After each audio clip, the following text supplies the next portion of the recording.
So did I tell you? Was I right?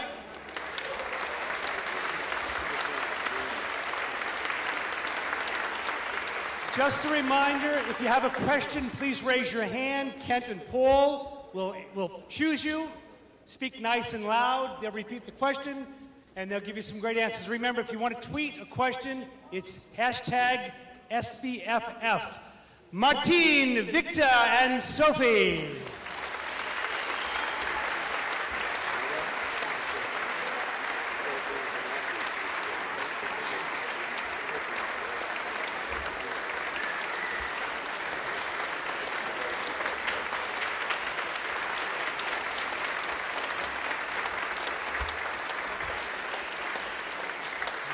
Hello. Thank you. Thank you. Yes, we have a question right back there, sir. Sorry, just before we get to the questions, I'd just like to thank everyone. We've presented this movie before, and this is one of the first times that I see it where everyone really understood every subtlety that we tried to put into this movie, and it's a great gift to us to get that from you guys, and so thank you very much for your generosity.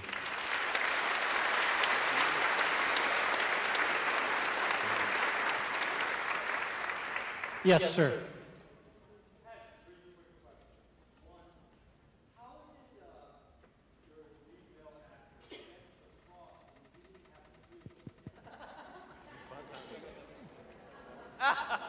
Yes. How did the blind character climb the cross on her own? It's a fairy tale. But, you know, you accept like Batman thing, Superman thing, and now you have a girl on a cross and no, it's impossible. Come on. And another question, yes.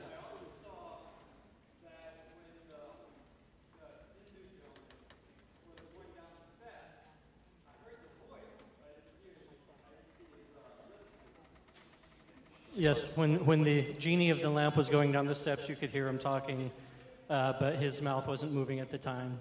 When?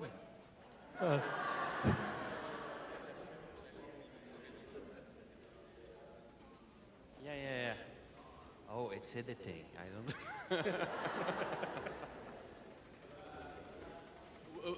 It is a lot of editing, and it was also that those two places were we shot those in like 3 weeks apart. And one was in one place and the other was in the other side of town. And so when they edited, I think they just tried to mesh it. Non, mais c'est pas une ellipse. Oui? Okay. Je sais même pas comment dire ellipse. It's a jump in time as well. So there's a whole bunch of things like that. But yeah. Yes, other questions? Okay. What is your, Sophie, what is your eye color? The same question I just asked you. Brown. Boring brown. No. Yes, other Cheerful questions? brown. Any questions? Yes, sir.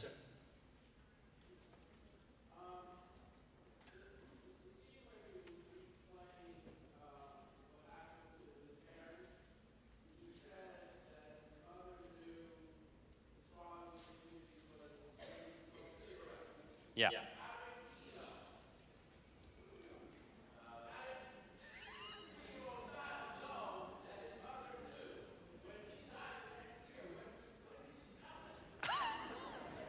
A question about It's how the a child knew fairy about the tale? cigarettes.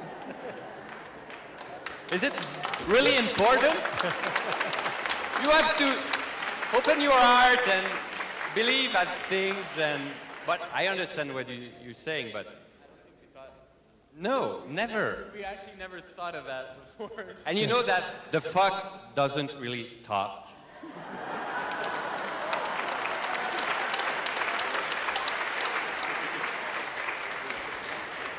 No, but seriously, We have a question from Twitter. Oh, from Twitter. About Who is he? About the mansion. Where did you find the mansion? doesn't exist. It does not exist? Nah. I'm sorry. Yeah. Well, we took some pictures of a real mansion. It's in near Quebec City, and but it's a small mansion, and we wanted something bigger, so we triple and quadruple. Yeah, but so it was an empty field, and we've put that false mansion in the middle of nowhere. But also, it was intentionnellement, no, I'm not going to sing, but that it's not really, how can I say, it's, on voulait pas que ça soit vraiment vrai, réel. We want to stay as far away as possible from anything that could be remotely realistic. We want to stay away from anything that could send someone to some real image. That's why it looked like a painting, see? And the film is, everything is about, it's not reality, it's a fairy tale. But no, but it's not. We wanted to go somewhere above reality, so we can believe in a fox talking and a blind girl on a cross. Yes, Yeah. sir, right there.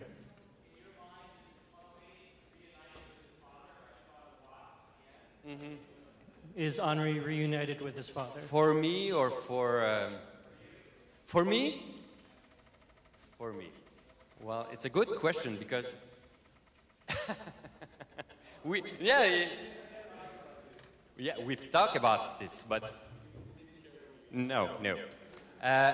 For me, it's more like he chose that father.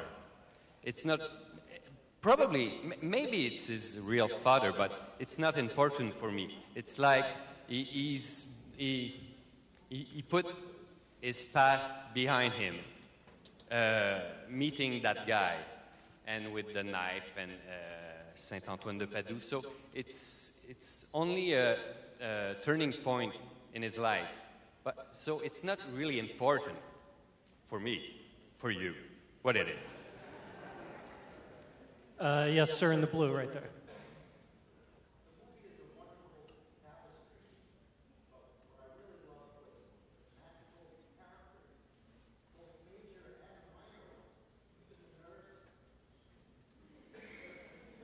Don't cry.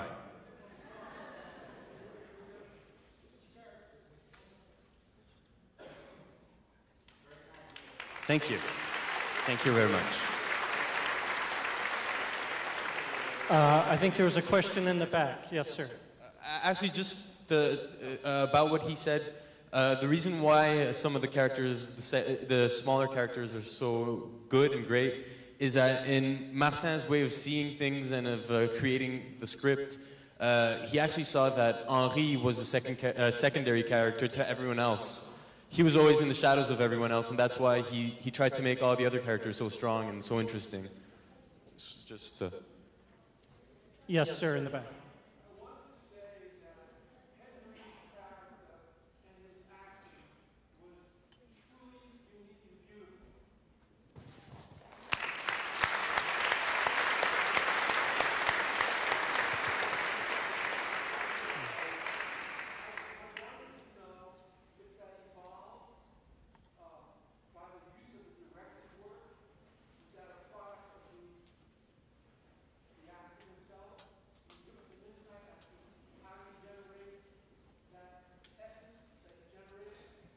I'm as dim-witted as Henri.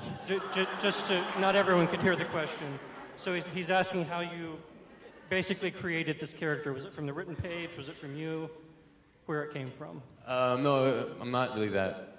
And neither is Henri dim-witted, actually. Actually, it was a collaboration with everyone on set. We actually reshot 3 scenes because I was off. Because the first shot, actually, when I'm changing a light bulb, It's nothing. It's absolutely nothing as far as you can't see any acting. But we talked about it right after that shot, and why aren't you happy? And we talked about it, and he's like, okay, well, what was happening is that I was too focused on the technical aspects, and my eye was just shut out and shut down, and it was sad instead of being happy. And so we reshot that, and there's a couple of other times that we reshot some scenes because Martin was like, no, hold on, your voice is too serious, or it's too now you're too dim-witted, and even in your eyes it's too bright or too intelligent, and all of a sudden, so there was always a thin line to walk across, and Martin was always that safety net to bring me back, and when I was just getting away. We have another question from Twitter for Sophie. How difficult was it for you to play a blind character? It was really difficult. I think it's maybe one of the most difficult things to ask to an actor because everything passed through the gaze generally, and you don't have this tool, so you have to find something else. And I felt like I was really well directed by Martin, and we had a half-blind person on set to work with me, and I had to learn how to touch things and how to work with the cane, how to work with the cane, and to be more realistic as possible with this a very strong handicap. But I remember a scene Martin asked me, okay, do it another time, but please try to be surprised this time. And I didn't know how to do it, to be like surprised without the eyes. So yeah, that was a hard job, but I really liked it. Yes, sir, right here.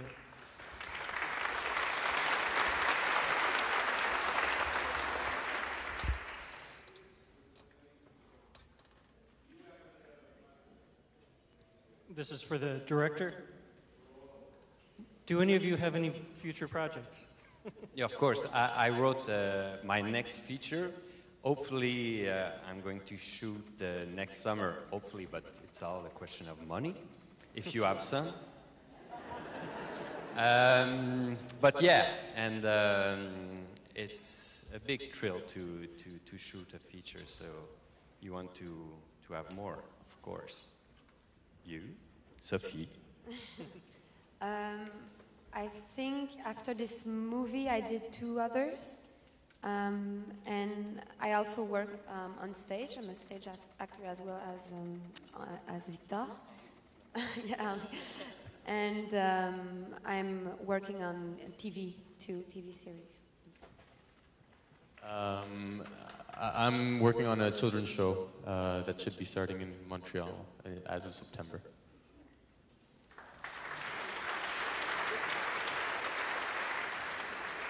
Yes.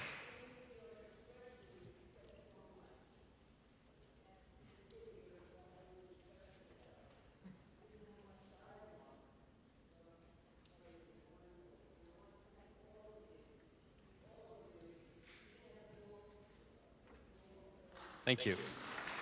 But you know, the inspiration for that character, they're Chaplin. And do you know Tatsi from Tatsi? It's a French. So he doesn't speak, he doesn't talk, and everything is in the face, not the mimics, and so Victor was so great in that. Yeah. Yes. Do we have many compliments, and they're all great. We also would like some questions. Yes, ma'am.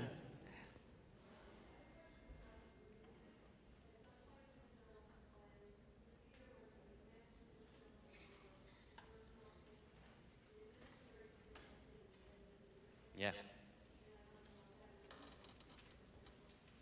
So the question is about the music, in particular with the scene with the mansion. Mm-hmm. Well, one of our inspirations for the music is, of course, Tim Burton's films, because it's very deep and emotional, And yeah, of course, you're totally right. Yeah. Thank you. Yes. Yes, sir.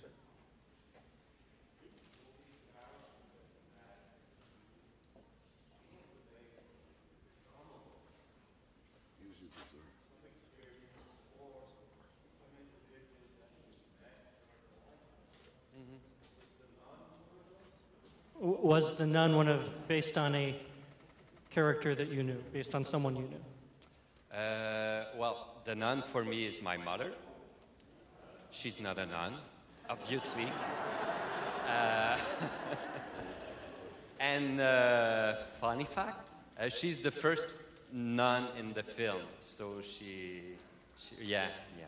She's the one on the wheelchair with a little plant. Yeah, and she's in a lot of my shorts. Not my shorts, but short films. Just a few more questions. And Yes, Henri is Henri is also a lot of from me. Yeah. yes, sir.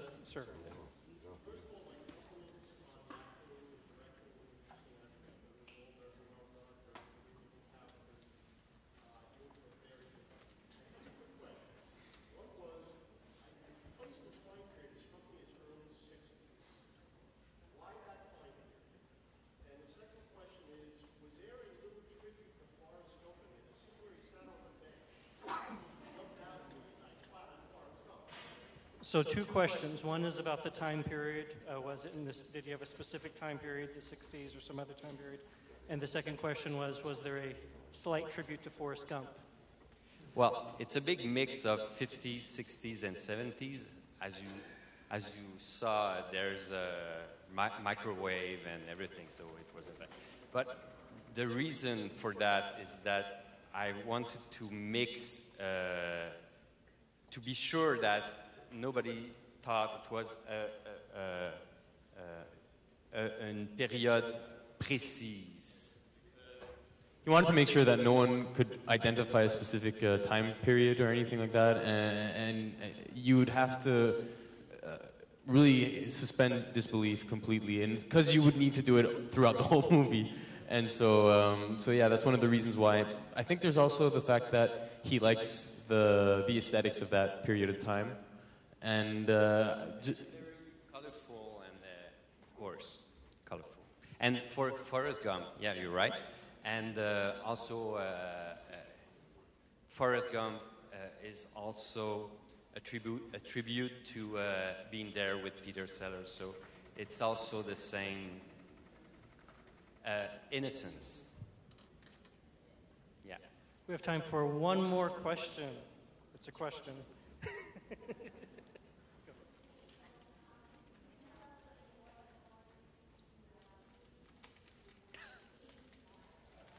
How did the green suit come to life?